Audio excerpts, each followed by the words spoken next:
Good afternoon, everyone, and thank you once again for attending our coaches' luncheon here. As we want to thank the Common Sense Food Stores for sponsoring our football game last Saturday. And this week, as you can see, the sponsor will be the Family Thrift Centers in Rapid City. So thank you to Family Thrift. It's going to be a busy week. The volleyball team is going to close out the season here tomorrow night, Tuesday night at 7 o'clock. And then on Friday night, the men's and women's basketball teams open up the season up in Dickinson, North Dakota in a doubleheader. Then we have the football game here on Saturday against Missouri Science. That's at 1 o'clock. And then on Sunday, we have basketball here, the home openers for the women and men at 1 o'clock against Nebraska Kearney. So, our winner, I'd like to say this for the people who watch us on the internet or watch this on YouTube, the winner for the Facebook contest on the Hardrock Club was Olivia Griffin from California, and she predicted, and I think I'm going to call her this week to get her picks on the pro games. The question was how many total yards will both teams get in the game on Saturday, and the right answer was 845 yards, and she guessed 846. So I thought that was a pretty good guess among all the guesses that we had. No, Tim, she was closest. It wasn't one of your, you have to be under the number. We're not playing, what's that TV show? You can't go over. Price is Right, that's right. We're going to bring up Stacy, start with Stacy again this afternoon. He'll have a special guest here too, Brian Freed, who plays on the offensive line for the Hard Rockers, will be here too. So Stacy, take it away.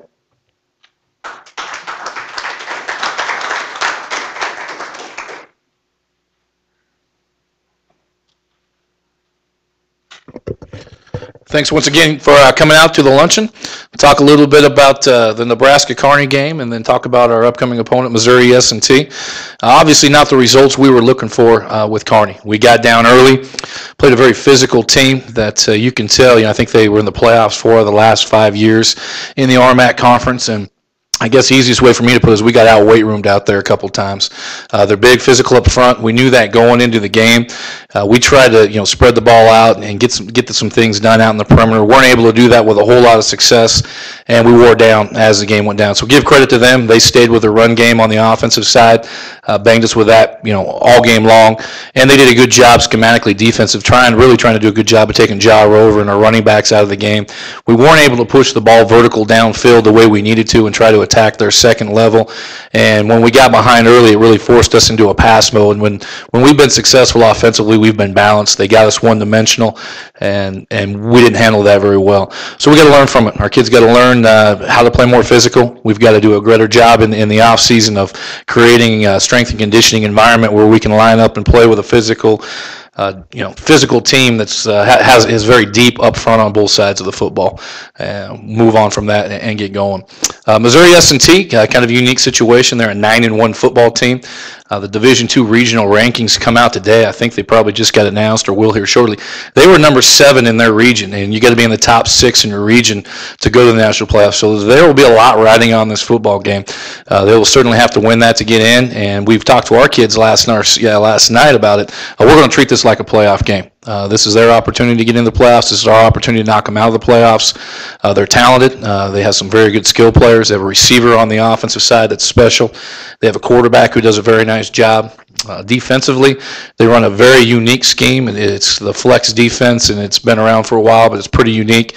A linebacker that was a conference player of the week last year. So very formidable opponent. They're talented. A lot on the line this week, and so it'll be an exciting game. It's a Military Appreciation Day, so we'll give tribute to our military, and I think it'll be a neat event here on Dunham Field on Saturday. Any questions that I can answer for you about the Kearney game or Missouri S&T?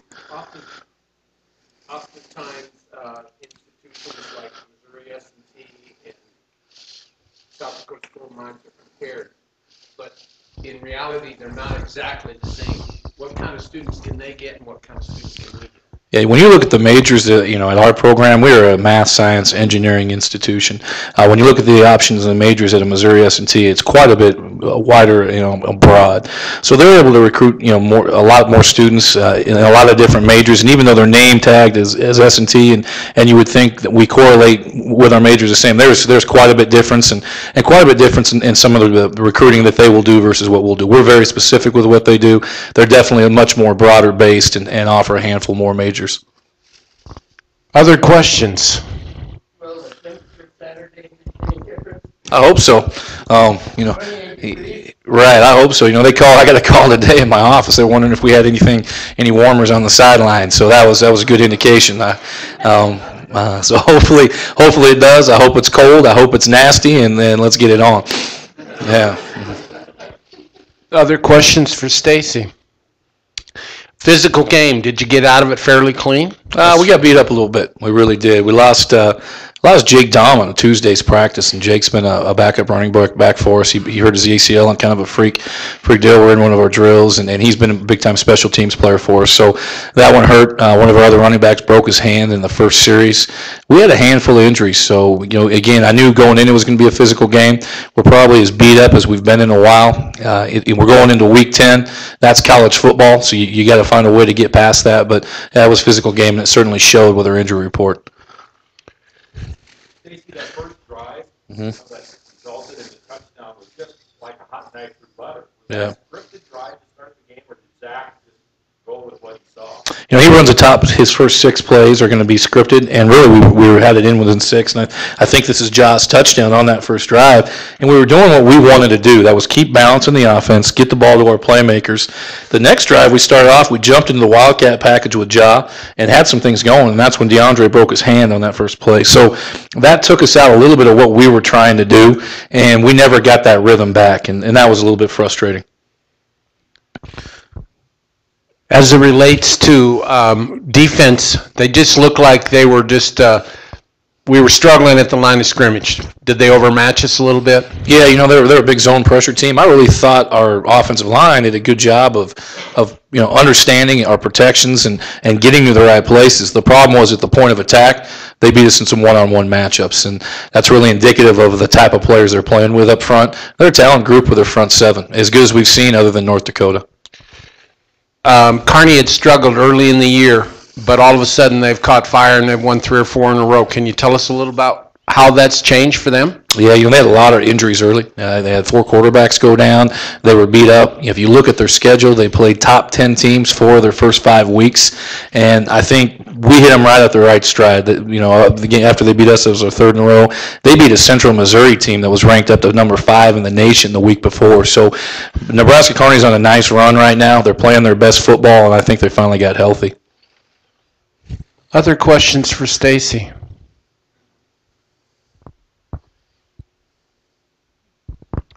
Coach, first of all, in front of us at the game on Saturday was a gentleman who had his twin sons with him and said the program that they were in when the players were coaching. I think it was weekend games that you had with a well, I guess they extended for several weeks.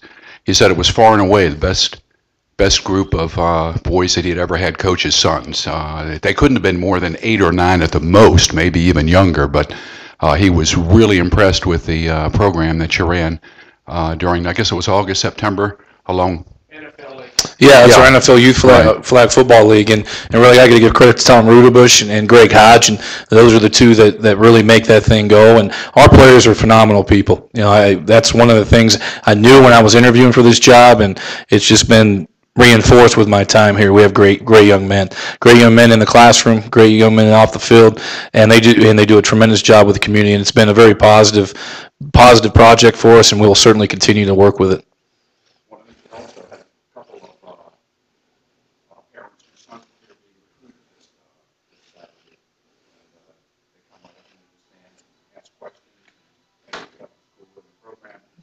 You had mentioned out weight room, but I just wanted to ask, not counting the blowout games we had this year against Dakota and Colorado, and when we had a presentation, we've been outscored over 2-1 in the second half. Is that a conditioning or not making the right adjustments at halftime? Can you really see why we're being outscored so badly in the second half? Yeah, I always think it's probably a combination of everything. You know, I do think there's a strength and conditioning factor where we're playing a lot of young guys, and as the season wears on. Two, you know, when you get down in a football game, it really changes how you're going to attack a team. When one of the games that we've played well, we've kept balance, and once we get down, if we're in a situation where we have to throw the football and protect the quarterback on every down, that's not our strength. If we can keep people off balance, if we can, you know, not allow them to load the box to bring pressure, that's when we've been successful. So, you know, I think there's certainly we've got to mature as a team, and that's just going to happen in time. Growing up, our strength in the weight room, and a lot of these guys playing more football. And then the second part is being able to not get ourselves down. That's what happened the 3 or 4 weeks before we were in games. The problems we had earlier in the season, we were down early.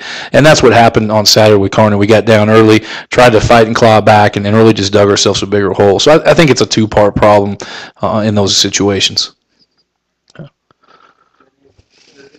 Absolutely. Fortunate again today to have another one of our players. Tried to get Brian here several times, but he's so busy with his schoolwork, he's a tough one. But Brian Freed's a senior offensive lineman for us, just a tremendous football player. People don't see it. What he does at our left tackle position has been awesome. He plays against some of the best Division II talent this year. He competes every down, in and out. He's going to be sorely missed when we lose him here, but he's going to be very successful in life. Is a tremendous student here, and I can't say enough about this young man, so come on up, Brian.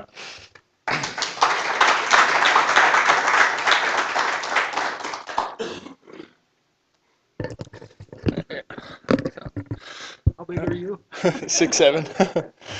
Hi, I'm Brian Freed. As Coach Collins said, I'm a senior offensive lineman, and I'm majoring in civil engineering. I'm from Stanton, Virginia, and this is my 4th year here. I have another year left of school after this. Questions? You ready for questions? Sure. You not only play football, but you're also a track athlete. Tell us a little bit about that too. I've been doing track since freshman year, and I've enjoyed it a lot.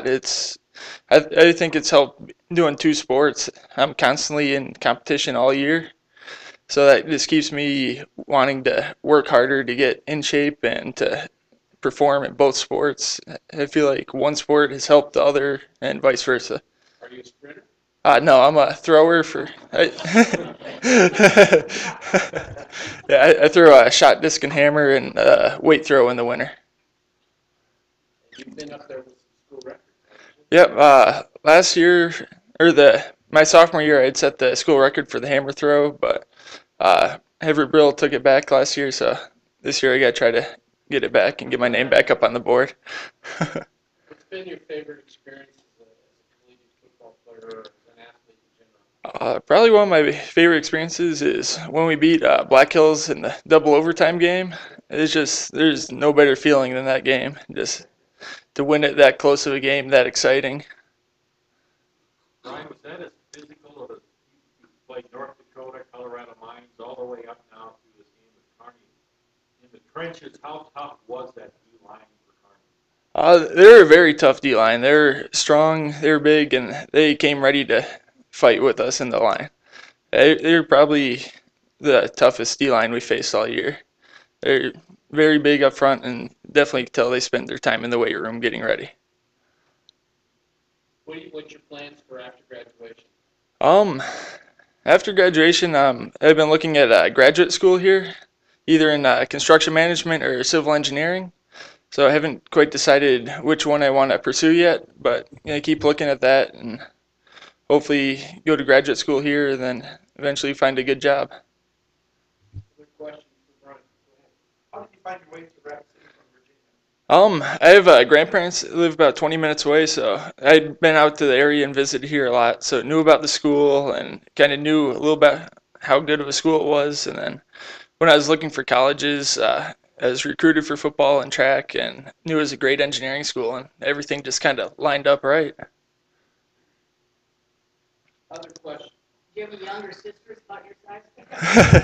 I have one younger sister, and he's going to school up in Massachusetts. Just asking. Yeah. Other questions for Brian? 2 games left in your college career. What would make that a good 2 weeks? To go out and win them both. Just play good and have a good showing the last 2 games. You've had a couple different line coaches during the past few years.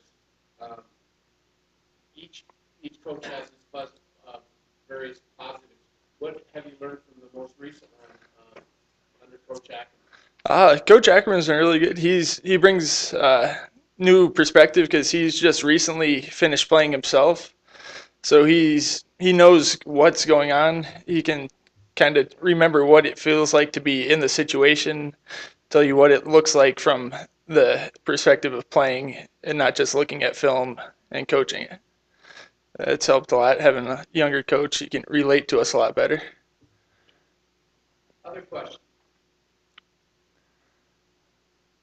Thank you very much.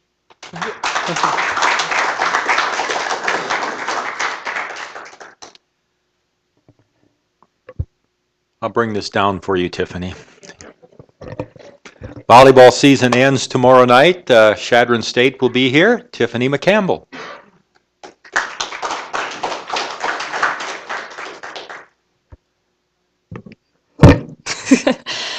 We had a decent week. We went to Dickinson State on Tuesday and ended up winning in 4 sets against a team that I talked about last week that had only won three matches throughout the year, but they're kind of a fiery group. And I was very happy with how we played.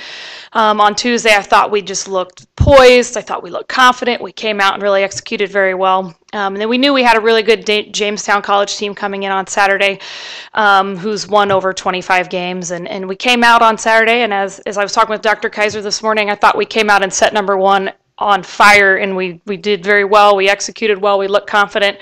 And then kind of like what Coach Collins was saying, talking about the second half of their game and beyond, I think our kids start thinking, and then we start getting enveloped in the moment and things like that. And obviously, I don't think we particularly played up to our standards in sets 2 through 4. A stat I want to point out that in this season, particularly in our 30 games that we've played, we have played 7 4-set matches, and we've won set 1 in all of those, and then we've eventually lost set 2, 3, and 4. So I think it's showing that we're coming out ready to play, but we've really got to just be a little bit even-keeled, and we've got to have that one more go-to hitter that, you know, our playmakers are obviously Justine Blade and Janelle Strampy, but we've got to be able to support and help carry the load a little bit more with them in that manner. We do have Chadron coming in tomorrow night to play. They have won four games all year, but obviously they're a very good and big RMAC team. Good because I say they're playing RMAC teams every single night. So we need to be able to show up and be ready to play and have some pin attackers or outsides and right sides really support our offensive style that way. Does anybody have any questions? In your freshmen, which one are your freshmen you feel like have stepped up and can carry the load in the future? I think Jenna Cruiser, she's number 9. She's an outside hitter from Westminster, Colorado. She is a 5'10" outside hitter, just very intelligent and has just a phenomenal work ethic. I think she's got a very bright future ahead of her. We've just got to be able to not have so much pressure on her, as well as she's a kid that it's going to really develop in our program, but right now we're putting so much pressure on her to score kills. She's doing what we ask of her, but she needs a little bit of time to grow on the court as well that way. Obviously, our sophomores and juniors are doing very well that way, but we've got to have 1 or 2 more go-to hitters. And we do have a redshirt, Samantha Johnson, that is sitting out a year residency that's transferred in from Colorado Mines this year. So Sam will be a redshirt sophomore next year, and she's going to really step into that load. She's going to be a middle hitter for us next year, and she's a phenomenal athlete and a great young lady, and is going to really add some firepower to this team as well. Recruiting-wise, what do you feel like you have to get? Where are you looking? We're going to sign 3 early in 2 weeks that we'll be able to talk a little bit further about them. We're going to sign 2 outside hitters and a DS, and then we're really pushing to bring in a couple more middle hitters.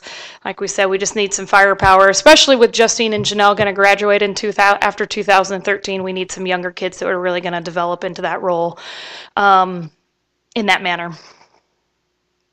Other questions for Tiffany from the crowd? Okay, thank you.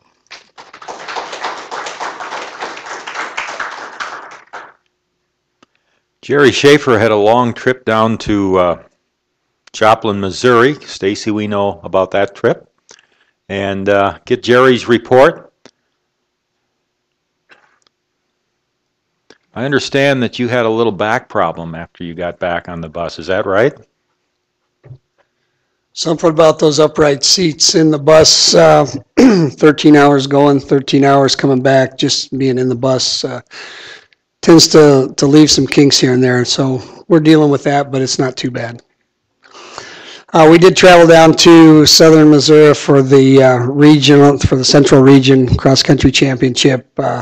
Most of the teams there were able to qualify or have a chance at qualifying for the National, which is going to be on the same course in 2 weeks. Part of the excitement for us was our first opportunity at a D2 championship, even though it was a regional, and we were focusing on this since late August when we found out we could run this meet, and we wanted to see where our training was at. We now know that we've got a little bit more work to do than we anticipated. However, I think the Central Region has more depth across from top to bottom than maybe the South Central Region, which I think is the region we look like we're going to be in next year. So, we think we'll fare well. We've got to pick up our pace just a little bit over the next year, but since we know what we need to get done, we can sit with the kids and talk about our training plan going forward here. That's a meeting coming up this week, and we're just going to build towards it and see where we're at next year. We did finish, the women were 22nd out of 26 teams. They ran very well. We were a little bit dinged up. I think only one of our girls didn't have a nagging little injury, but the women competed very well through their little nags and aches and pains, and they ran, both on the men's and women's side, they ran for their longer distances in this race. The women ran 6K, where most of the year they run a 5K, and their pace for the 6K was pretty much equal to their pace for their best 5K time through the year. So from that, we knew we had them ready to go. They persevered through. The men were the same way. The men actually finished within the range of time that we anticipated they could. We wanted all of our men to be at least between 33 minutes and 34 minutes for 10K, which is 6.25 miles. And we had our first runner was at 32:41, and our seventh runner was 33:48, I believe. We had a 45-second pack time for the men, which is pretty phenomenal. Anytime you can get below a minute for a pack time between your first and fifth runners, which are the scorers, you've run really well. And we had a 1:07 pack time between our first and seventh runners. So we were really pleased with what they got done. Questions?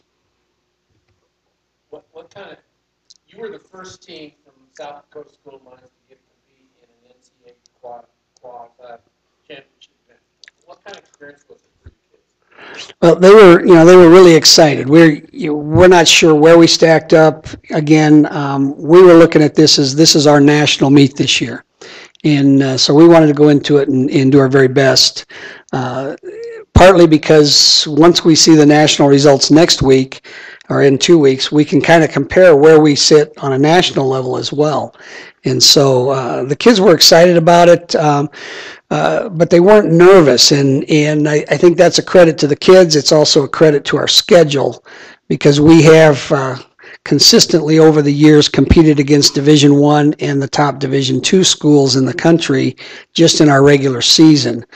This year, running at Bozeman again and running at University of Colorado, we're seeing some great running from Division I on down. And so the kids were not nervous at all. They were just excited and anxious to see where they were at and to do a good job and to give it their best shot to see where they stacked up. So. Talk about the course here. What's the difference between a course that they may have hold a national championship on and maybe some of the courses you run during the year?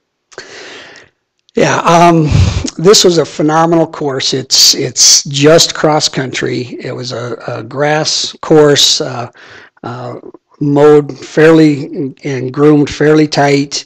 Was good firm surface. They hadn't had a lot of rain, so it wasn't rock hard, but it did give a little bit. So it was good firm surface, fast surface. It was a rolling course, so there were little ups and downs, maybe 10, 12-foot rises here and there over the course of a quarter mile, and so it looked more challenging than it really ended up being.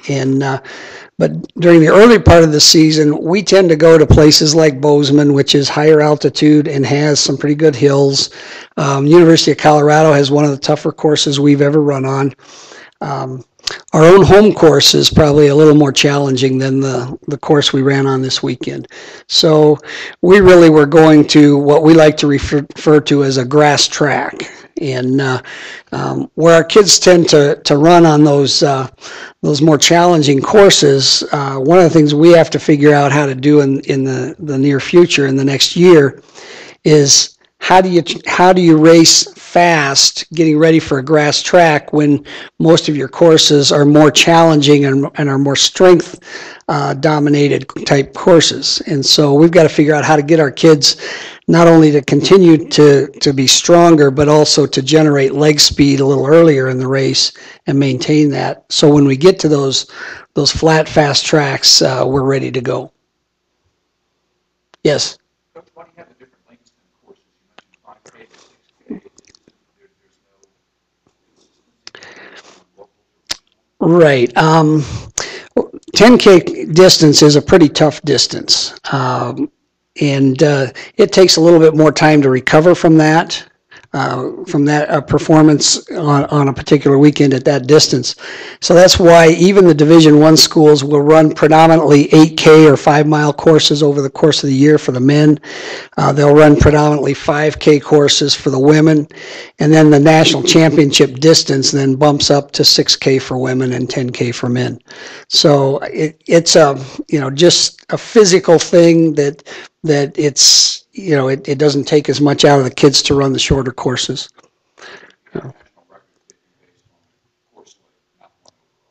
Correct. And the other part of this is in cross country, you really can't have national records for the distance because every course is different. The weather is different.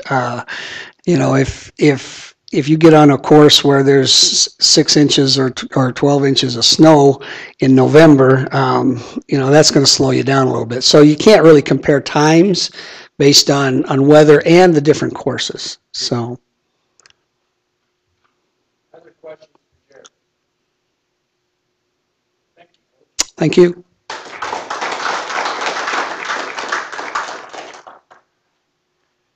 Just a reminder that volleyball tomorrow night, Chadron State, 7 o'clock. Thursday night here in the Hall of Fame now, we're going to have the preview of the women's and men's basketball teams. You're invited to that. That starts at 6 o'clock. You'll meet both the men's and the women's players. And then starting next week now, we'll have basketball. Both Barb and Jason will be here. But next week, the luncheon's on Tuesday, because of Veterans Day on Monday. So next Tuesday will be our lunch. Dick, do you have anything else you want to add? Just remind them about Military Appreciation Day at the football game on Saturday, sponsored by Family Thrift Center. And I can't think of anything else either. So thank you very much. Thank you. The Thomases came all the way from... did you come all the way just to attend these lunches from Maryland? Or it wasn't, the football games were secondary, but you just came to be at the lunches. So thank you very much. Thank you all.